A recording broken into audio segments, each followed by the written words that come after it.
दोस्तों, अभी तक आपने एक इच्छाधारी नाग नागिन के बारे में तो किस्से कहानियों में ही सुना होगा, परंतु आज की सच्ची घटना को देख आप भी रह जाएंगे हैरान।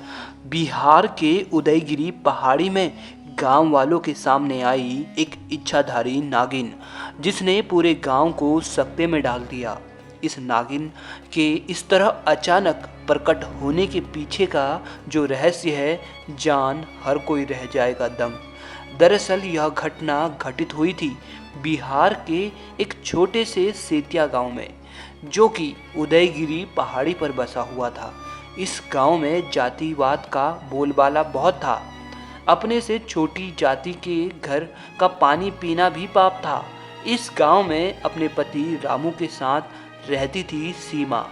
रामू छोटी जाति का था, इसलिए गांव वालों के घरों से इनका घर थोड़ी दूरी पर था। गांव से लगभग 2 किलोमीटर की दूरी पर पानी का कुआं था, परंतु रामू का परिवार इस कुएं को हाथ नहीं लगा सकता था।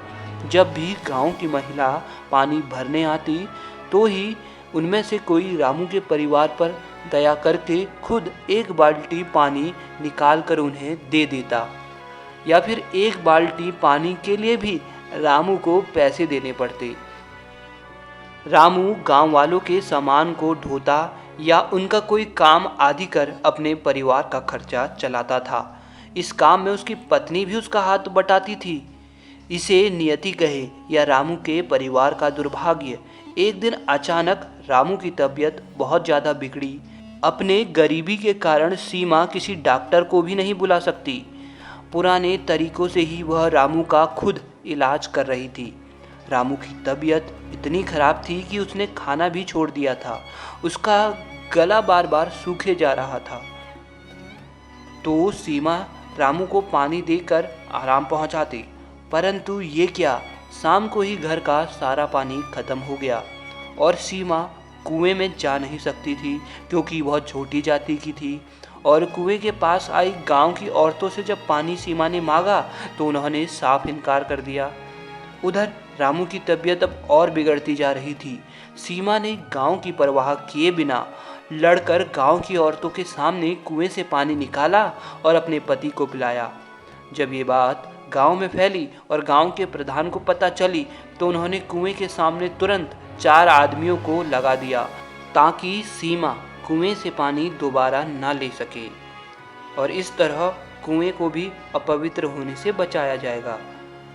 और गांव के लोगों ने सीमा को भी काम देना बंद कर दिया।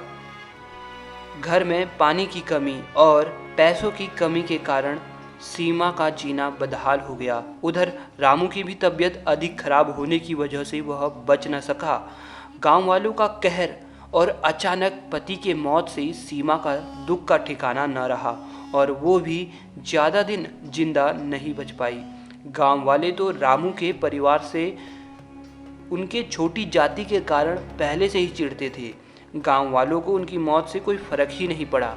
रामू के परिवार को गुजरे अभी 1 महीने ही बीते होंगे कि एक दिन गांव के प्रधान की पत्नी गांव की कुछ औरतों के साथ पानी भरने को आई। तभी कुएं के पास की झाड़ियों से एक विशाल नागिन प्रधान के पत्नी की ओर बढ़ी और उसे डस लिया, और मौके पर ही प्रधान की पत्नी की मौत हो गई। अब तो पूरा गांव कुएं के पास जाने से डरने लगा। गांव से करीब 24 किलोमीटर की दूरी पर दूसरे गांव से वे पीने का पानी ला पाते, जिसमें पूरा दिन निकल जाता था। कुछ दिन बाद प्रधान अपने कुछ आदमियों के साथ कुएं के पास अपने आदमियों को लेकर गया, परंतु उस नागिन ने प्रधान सहित उन सभी आदमियों को भी मार डाला। अब तो गांव वालों ने नागिन के डर से उस कुएं वाले रास्ते से जाना भी छोड़ दिया। कुछ महीने बीते और भीषण गर्मियों का समय आरंभ हो गया। नदी नालों के पानी सूखने लगे। गर्मी में पानी की कम मात्रा के कारण अब दूसरे गांवों ने सेतिया गांव को पानी देने से मना कर दिया। पानी की कमी हो जाने के कारण अब एकमात्र सहारा गांव वालों का वो कुआं ही था, परंतु नागिन के डर से वे वहां जा नहीं पा रहे थे। तब गांव वालों ने मिलकर एक प्रसिद्ध सपेरे की सहायता ली और उस कुएं के पास उस सपेरे बाबा के साथ गए। कुएं के पास पहुंचते ही उन्हें वो नागिन दिखी, जिसे सपेरे बाबा ने अपने गरुड़ा मंत्र के जाप से पास आने से रोक दिया और पूछा कि आखिर क्यों नागिन गांव वालों को कुएं के पास आने से रोक रही है। तब उस नागिन ने बताया कि मैं सीमा हूँ तथा मेरी मौत के बाद मुझे ये नागिन रूप मिला। इन गांव वालों ने मेरे पति रामू और मुझे पानी के बिना तड़पा तड़पा के मारा था और इस कुएं को छूने नहीं देते थे। मैं उसी का बदला इनसे लेने आई हूँ। ये बात सुन सभी गांव वाले शर्मिंदा हुए। उन्हें अपनी गलती का एहसास हुआ। उन्होंने नागिन से रोककर माफ़ी मांगी और बताया कि कैसे उनके बच्चे अब पानी के लिए तड़प रहे हैं। नागिन का दिल अब गांव वालों के इस दुख को देख नहीं पाया और पसीज गया और उसने गांव वालों को उनकी गलती के लिए क्षमा कर दिया। सभी गांव वालों ने मिलकर उस नागिन की आत्मा की शांति के लिए यज्ञ किया तथा कुएं के पास उस नागिन का मंदिर भी बनाया। दोस्तों, जातिवाद जैसी कुरीतियाँ आज भी समाज में है। हम सभी को जातिवाद से उठकर मानवता का धर्म अपनाना चाहिए और सबकी मदद करनी चाहिए।